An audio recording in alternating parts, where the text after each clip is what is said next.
Episode 147. Lyle Seitz, Head of Hockey Operations, win2day, Ice Hockey League.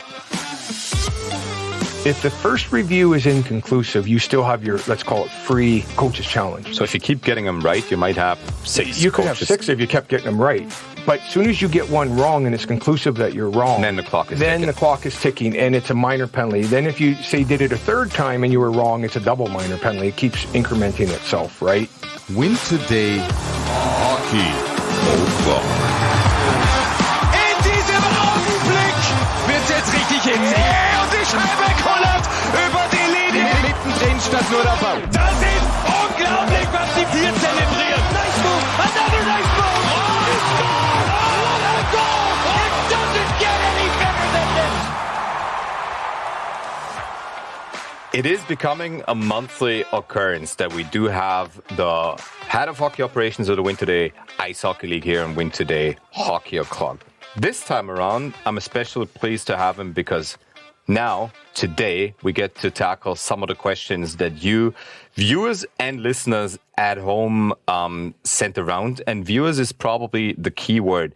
This podcast can not only be listened to as you normally used to it, but if you go to the show notes of this podcast, you should find a video link and you can watch the Head of Hockey Operations 2. That is Lyle Seitz. Lyle, thanks for jumping onto the show. Thank you.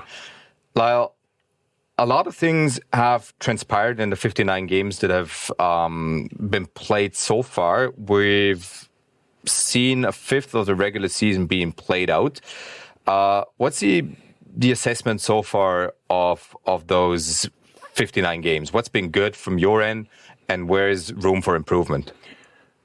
The overall product itself, we're fine with. We're obviously in a tweaking stage, but the key is we put some onus on the captains and at the captains meeting and the coaches and then obviously to all the players in changing the standard of play.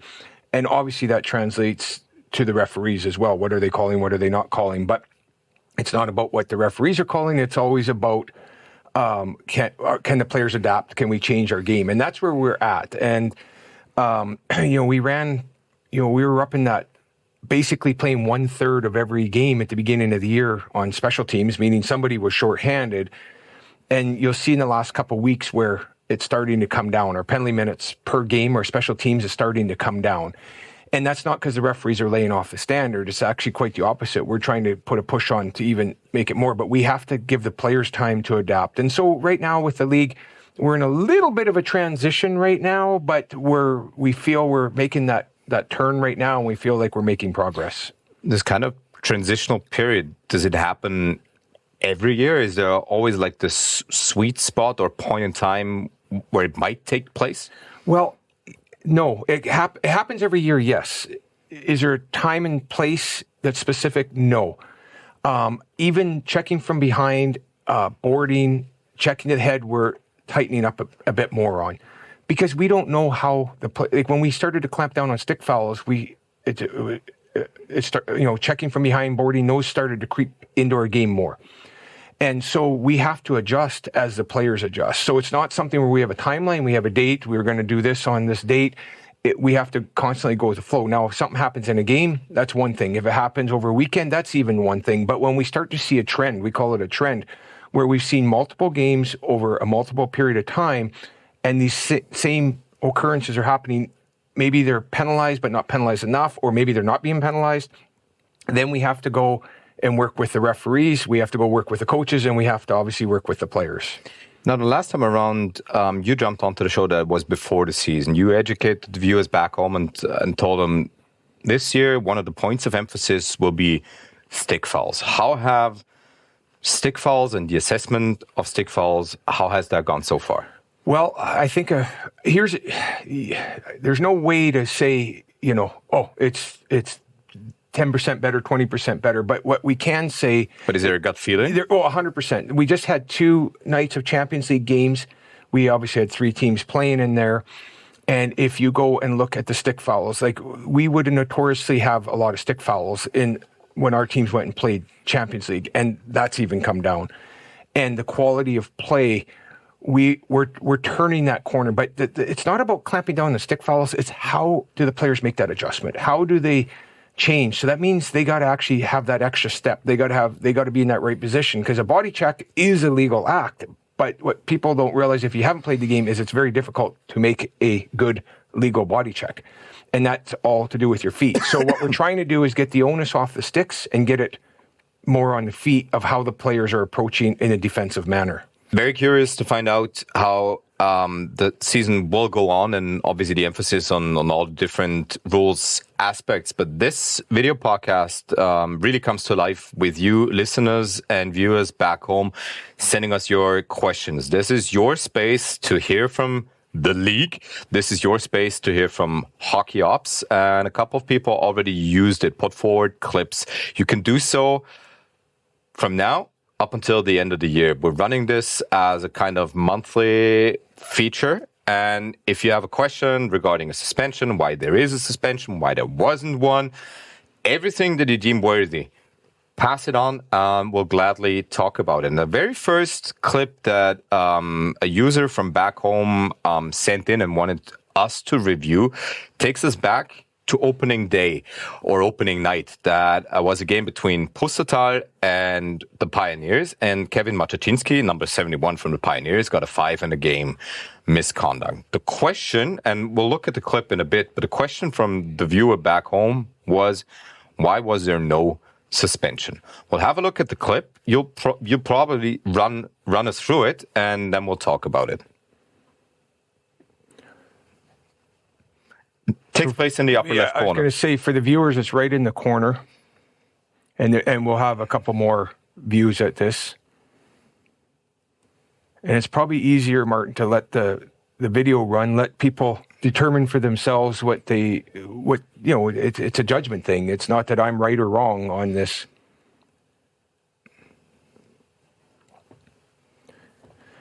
But we have the hit here. So we have the hit, and in its most basic and raw form, and I'm here to state how the process works. It goes to 6 player safety committee members, clips on any given night, and independent people all over the world. All over the world. Who so are no affiliation to the clubs or to... They don't even know that's Kevin. They don't know that's whatever team, and they just see the clips for what they are. Okay, and we run the same system in the Champions Hockey League. This particular clip, I think you said something very important at the beginning that may not make sense, and it still may not make sense, but that was opening weekend. We didn't know where trends were going to be, and I just said a few minutes ago that we have to follow trends. I'm going to guess with Player Safety Committee, because we keep them updated too with our trends, that would be a suspension right now. I say that because we had meetings all last week, and we went through multiple clips and where are we, and we showed a bunch of different things. But on this particular clip, out of 6 people, 3 people come back and said no suspension, and 3 people said category 1, which means it could be 1 or 2 games. So you could say, could it be a suspension? Absolutely. That, when it's a split like that, that's my choice now. Okay, so if viewers are upset that wasn't a suspension, that's 100% on me, because our Player Safety Committee did their job. But it was opening weekend. We felt everybody was getting going. Everybody's feeling it. This player did not sustain any form of a serious injury. He did remain playing in the game. And although Kevin did not get a game suspension, meaning an additional game, he, in a weird way, did get a game misconduct. He got a 5 in a game, which is actually more or less a game suspension. So in my world, justice was done by the 5-minute power play that was served, or that was granted to the opposing team, in this case Pustertal. He got a game misconduct, didn't finish that game, and he did get disciplinary action. He just didn't get a game. He still got fined, and it's on his record. So if you turn this around, if he hadn't gotten a penalty in the game, so if he had played on for the entirety of the game, you probably would have leaned the other way, because I would have, and I say that because it doesn't change player safety's decisions. Because it was split, then there's still judgment on my side too with this. But in this particular case, yes, I would say he would have been sitting for a game if he didn't get a 5 in a game at the time. because that is an interesting point, and that will follow us throughout probably this conversation, but especially onto our third example that we'll look at in a bit. It's that the point in time when a penalty occurs matters. Why? It's not necessarily the point in time within the 60 minutes of a game. What is important is what people don't realize when you do a suspension. Okay, so if Team X is playing Team Y and you do a suspension against Team X, it doesn't benefit Team Y until playoff time when they're playing each other.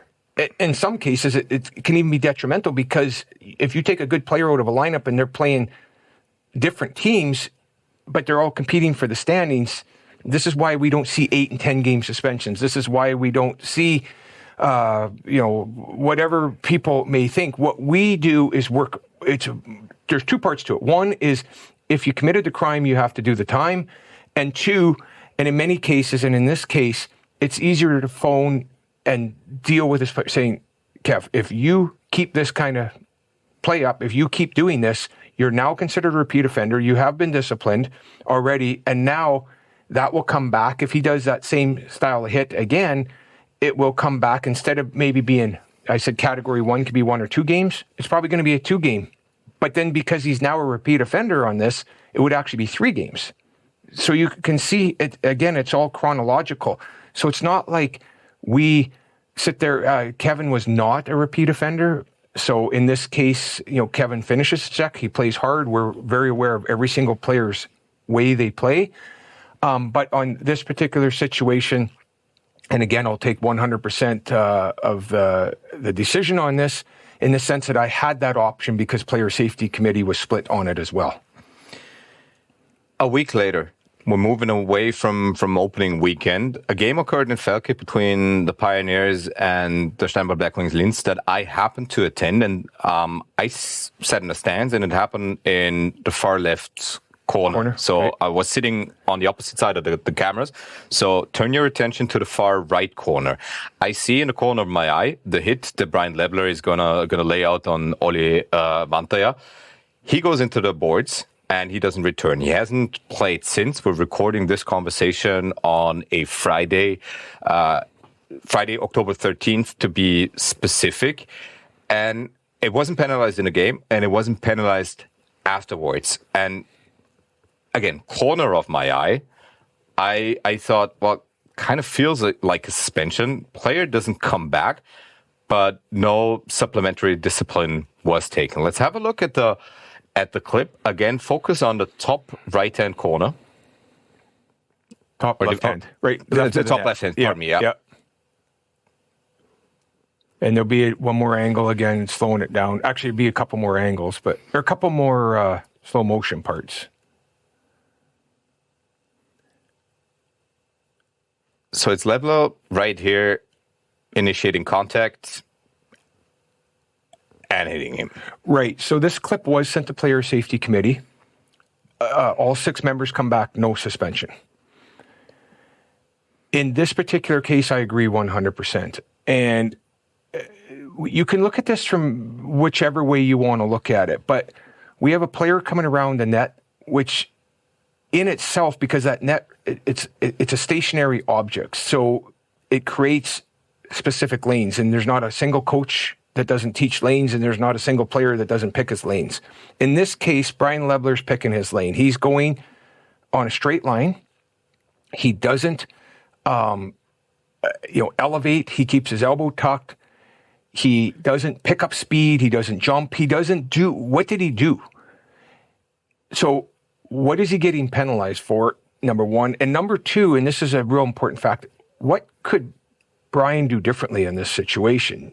Because he's got a really wide leg stance. He's coming in. He does have a regard for the puck. So now if we go back the other way, and let's look at the other player, okay? We have a player coming around. You know what? Let's cue the clip up one more time. Let's have one more close look at it, because I guess it helps people to really be able to. So you see Brian approaching. You see him there, and he glides through. So he doesn't. There's nothing there. Now, if he got him in the head and checked and was all head, that's a different scenario. But it's shoulder to shoulder. Body to body is what we refer to. With the main point of contact is full body to body. Okay, for sure we don't want players hurt, but body checking is a legal act that we can't take out of the game. Like, this is part of our game, okay? And in this case, that player dishes the puck to the right but cuts to his left. So he also cuts into Brian's lane to create the head-on. I'm not blaming it on that player, but that player, if he would have maintained the way he shot that puck, Brian, I mean, hindsight's always 20/20, but the point is that player the reason it was so hard was he cut right in front of Brian, who really had no option left on that play. And how bad I am at assessing penalties, we'll get to that a little bit later. I would have called for a penalty here. Obviously, it's perfectly fine that there was no penalty. And then a week later, I called the game on Pulse 24. It happened to be the Derby, and you're going to hear my commentary here, because commentary is about the game and where the puck is going. And then in the top left corner, or in the upper half of the images, a game misconduct happens. It's game misconduct against Alexander Rauchenwald. I picked it up way too late, so the art of doing commentary, obviously. Let's have a look at the clip, let's listen to the commentary, and then let's discuss what indeed happened here. Moschak im Zusammenspiel geht allerdings für beide aus der neutralen Zone bzw. aus der Angriffszone in die neutrale Zone.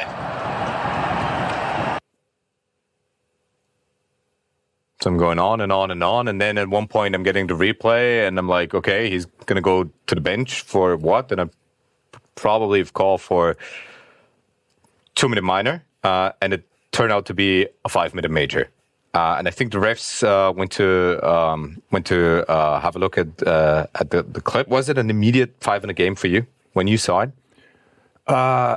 Yes, because of the location of the stick. And this is not high sticking. This is cross checking. So there's two main components to this. Because you brought along, and I'd like to ask the people working on this in the back to maybe show us the Dobbs clip that you brought along, where directional angles really illustrates the point you're trying to hammer home. Yeah, and the thing is, and this isn't new to the players, when you bring your stick up horizontal, which happened here, you have two hands on the stick, and you have any form of extension of your arms, 100% the risk is on you. It doesn't matter if it's from behind, it doesn't matter if it's in the back, it's horizontal and it's location. And so the fact is, and I'm just going to go off topic to get back on topic, when you see a player trailing a player into the corner, we allow the wraparound, the hand, as long as he doesn't hold them back and prevent them from going somewhere. But we would rather that hand be on the front of the hip and they go in together than the stick horizontal and giving them that little push in the back, especially when it's a dangerous distance from the board. So now I say that because this is one example for referees. They're working, again, as a whole. They're working as a product. Is it stick horizontal? Yes. Does he have two hands on? Yes. Does he extend his hands? Yes. And does he get him in a vulnerable location where the player can't protect himself? Yes. That's a 5 in a game. Again, we haven't seen the video yet where you had all the angles and all the arrows. So if we could just roll that or cue that up once to get proper perspective to listeners and viewers out there. Right. And so this is the actual, it ended up being a 1-game suspension. And this is the actual video that was done to illustrate why. Because, you know, we have a job to do, and it's not just to suspend players. That's probably the last thing on the list. It's to make sure we prevent this kind of stuff from happening. And in this case, like for Rauchenwald, it's also a situation where a player is approaching and it's a reactionary thing. Like it's like that holy cow, like that type thing. And we've all been there too. And we can live with it. If his stick was simply 6 inches lower, we go from a major in a game to a minor penalty and no suspension. It's just, and if it goes 1 inch or 2 inches higher, we have a player with no teeth left. And so sometimes, and it's not fair to a player or any player, sometimes when we're talking in inches in a really fast game, but in this situation, who is responsible? And it has to be the player with the stick in this case. But if we compare and contrast it to the situation that we talked about first with Kevin Machaczynski, he didn't get a game suspension because he already served such long time, right, 4 to 5 in a game. He got a 5 in a game. In if I'm not mistaken, the first period too, Yes. but he got a suspension. Actually, that's a great question and a great analogy on the situation. So I had the option of 1 or 2 games. It's a category 1. If there was no penalty on that play and that same thing occurred, it would have been 2 games. Again, I have that choice, 1 or 2 games, and I went with 1 game because, again, a major was served, justice was done within that game, and he could not play the remainder of the game. So that's why it was 1 game, not 2 games. So we've seen a couple penalties so far, boarding, cross-checking. We all know there are lots of different other penalties. And with the emphasis on stick fouls and those infractions that we were able to show you, we thought, you know what, might be nice for you to maybe think a little bit about the game and about the referees and about the penalties that have been handed out so far this year. This is where we do give away 2 VIP tickets to a game of your choice. All you need to do is answer a question, obviously correctly, send that correct answer to our email address, which is hockeyo'clock101@gmail.com. You'll also find it in the show notes, and maybe be the lucky winner of 2 VIP tickets to a game of your choice. This giveaway or your answer, if it comes in up until October 25th, you'll be able to participate in this giveaway. The question is, which kind of penalty has been awarded most often up until the games on October 13th? They haven't been played yet, but which kind of penalty? Is it tripping? Is it boarding? Is it slashing? Is it cross-checking? Has been awarded most often. Any guesses? I'm not going to guess because I may know, but I will say this. Great question, and it's going to be interesting what the answers are, but I will give a hint. We also, in comparison with other leagues, want to know where we are from a DOP standpoint, from a game official standpoint, infractions. And when we look at our stats versus other leagues, the same penalties that occur most frequent in our league also occur as frequently and in their top penalties in the other European leagues. So we're right on eye level with them. We are. Yeah.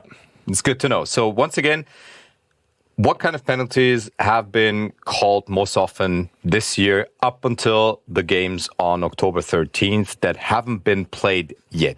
Your assessment, and you might just want to go through all the 59 games played so far and just add up the different infractions, but that's seems like a tall task. Anyhow, your predictions, your correct answers to hockeyo'clock101@gmail.com, and if you just mention which game you'd like to see, obviously has to take place after October 25th, please let us know in the email as well, and hopefully you're the lucky winner of 2 VIP tickets. Brings us to one of my nightmare categories because, again, just as we heard with the commentary sample, it just shows how clueless I am. It's a category that we intended to bring back that's called You Be the Ref. A normal hockey referee just gets one look at something that happens during the game. If he's able to have video goal judge review on it, he might get a couple of looks. But the norm is he gets one look. So it's one look only. Your team prepared 4 more clips for us to have a go at it. You haven't seen them. I haven't seen them.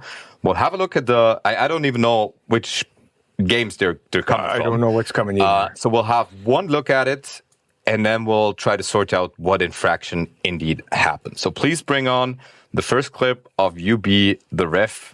And I'm probably already overwhelmed by just trying to guess which teams and which rink and whatnot. But we'll try to get this out of the way. First clip of You Be the Ref.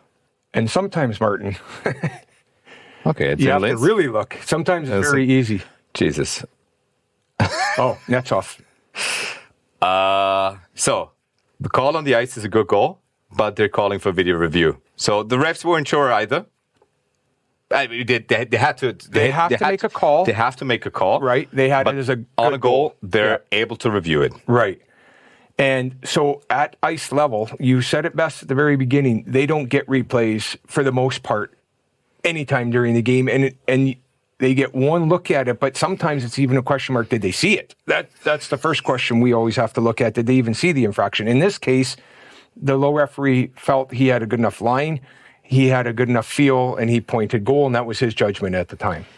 And that's so important, and that's for you to keep in the back of your heads at all times, there needs to be a call on the ice. And this call always serves as the reference point of everything that will come afterwards. So they have the call, it's a good goal on the ice, and that's the reference point. There needs to be this cliche, I know, but we have to mention it, indisputable visual evidence that a call on the ice was wrong. So what was gut feeling? And never go with your gut feeling, or not too often. But my gut feeling was it seemed like a good goal. The referee says it's a good goal. What's the verdict on this clip? I know the verdict, but at the time, I didn't know if it was a good goal because I was in the situation room. Of course, we're on it right away. We're looking. And in this particular case, they went to video review and they determined it was a good goal. On what basis? If we just may look at it again. Yeah, and it's probably best to look. When the net comes off, the player is in the act of shooting. And that's a key phrase in this. So if he's already in the movement towards the net, he's already in the act of shooting, and then the net comes off, it's a good goal, provided the puck goes where the net would normally be stationed. Yeah, just like to ask for that clip to roll one more time for us to get a proper look at maybe the shooting motion as well. I don't know if they have it from behind the net. There's a behind the net camera here that really helped us out in the situation room because we can see when Waugh is coming over. We can see when his leg hits the post, and it's not the fault of the shooter in this case. It's not Waugh doing it with intent or purpose. It's Waugh just coming over to make a save and hits the post, but he was for sure in the act of shooting. So it was the correct call, being a goal. So obviously the question mark can go away. It's an exclamation mark. And we had our first example of UB, the ref. We'll move on. A second clip was brought along. I'm afraid I'll just do as bad on this one as on the first one, but let's see what your colleagues have been cooking up. I'm going to assume it's a goal again because we got an overhead. No, this is. Well, now we're seeing the second part. Okay, this will help us because these are the cameras from the situation we're looking at, so we can see exactly and precisely when. So the cameras are matched. Yeah, and what we do is we actually have 6 cameras there, and so we can stop it. We know basically where it stopped there. We stopped it because the net's still on.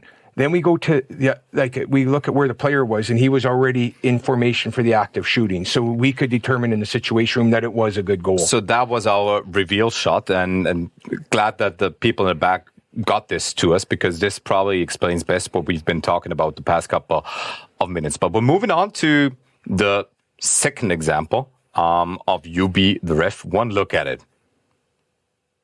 Okay, Klagenfurt Thiago. So far, so good. Oh, this just occurred. I'd say a good goal. Yeah. So it really so. This just occurred, and the thing that's important here on this, it goes off. I do get this. It goes off the skate. And this is a new rule, right? It's a new rule, but actually would have been goal last year too. It would have been a goal for the last 6 or 7 years. So because there was no distinct kicking motion. There was no distinct kicking motion. But even if he had a distinct kicking motion, right, then it still would have been a goal. Unless. But the point with this, and the reason probably the situation room sent this one is we did get questions from the media on this particular play, right? Because it's evidently clear it went off. Is that Fraser? I didn't look at it long enough. But whoever's the Klagenfurt player's skate. And what's important for people to understand is a player uses his feet all the time, either to move the puck, catch the puck. That's how they catch and passes sometimes. No different than your stick. It's very important for a player to have feel with their feet and have the ability to work with their feet. That's why players a lot of times are doing feet drill and stuff. You think, oh, well, it's just everything's with a stick. No, probably a good third of their game is with their feet. We as a league felt it was best that do we say that's no goal because he used his foot, but they're allowed to use their feet all the time. So if a player is allowed to do that, what do you think is ingrained in their head? You know what I mean? Like it's not always with intent. It's just habitual to put your foot there. I don't know if there's a reveal shot on this, but if so, just roll it, and there obviously is. Yeah, so that's Matty Fraser there, and you know he's Nick Fraser, Peterson. it's Peter. No, Yamoshek. Number 9. Yeah, and so he simply is trying to get the puck there.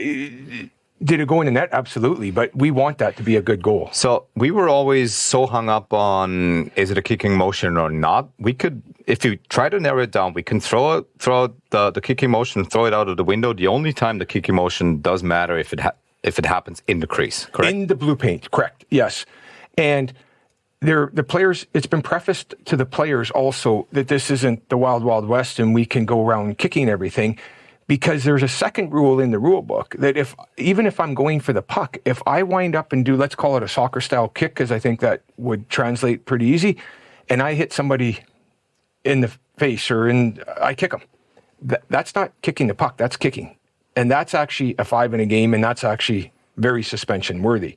So the players still have a responsibility to be careful with their skates. They can't just go around kicking everything, right? So, to the fans, next time you go to a game, to spend one shift and watch how many times the puck has made contact with a player's skate, and you'll see the players that have really good feet that can get that puck right to their stick with their feet all the time.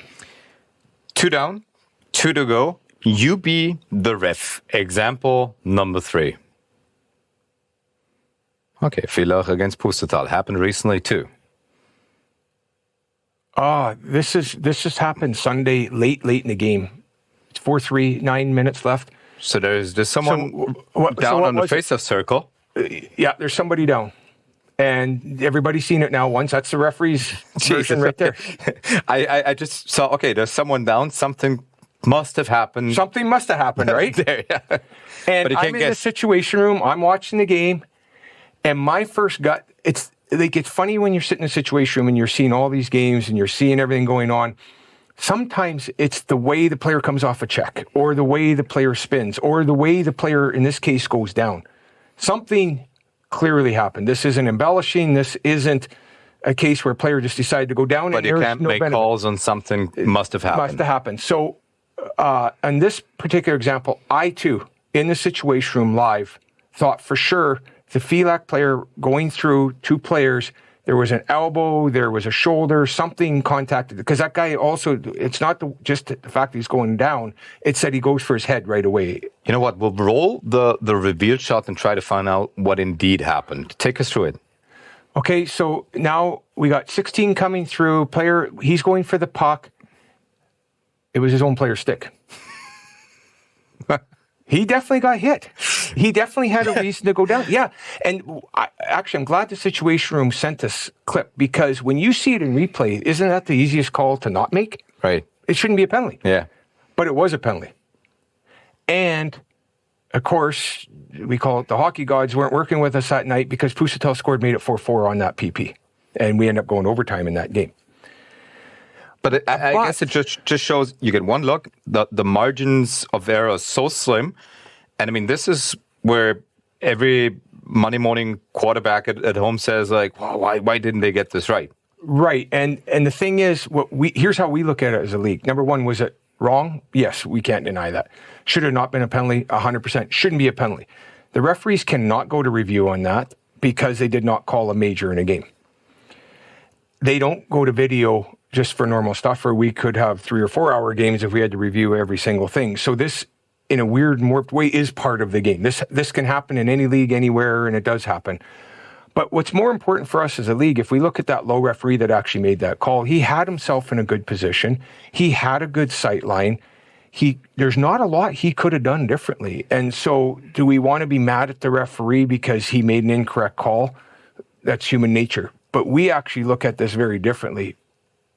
He reacted to something that I would have reacted. I did react to the same way in the Situation Room at the time, live.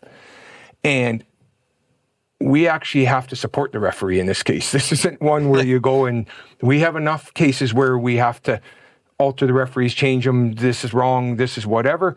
In this particular case, we're actually happy with the referee did everything to put himself in the right spot to make that call. One more time. You be the ref. You get one look and one look only, and you have to come up with a verdict. Example number 4.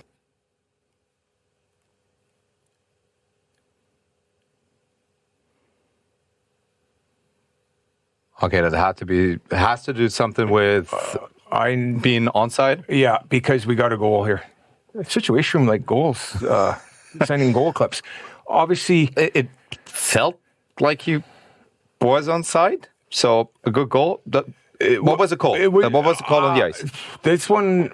Okay, If, you know what? if I recall, the this reveal was a shot. good goal at the time. Okay. And it went to review, and I don't know if it went to review. I can't remember on this one because this would be a coach's challenge. Right. And I don't remember if they coach challenge. We have so many through the season that I don't even know this particular You know example. what? So I need to Let's see it roll one more time. the reveal shot already. And I can help you out a lot more now that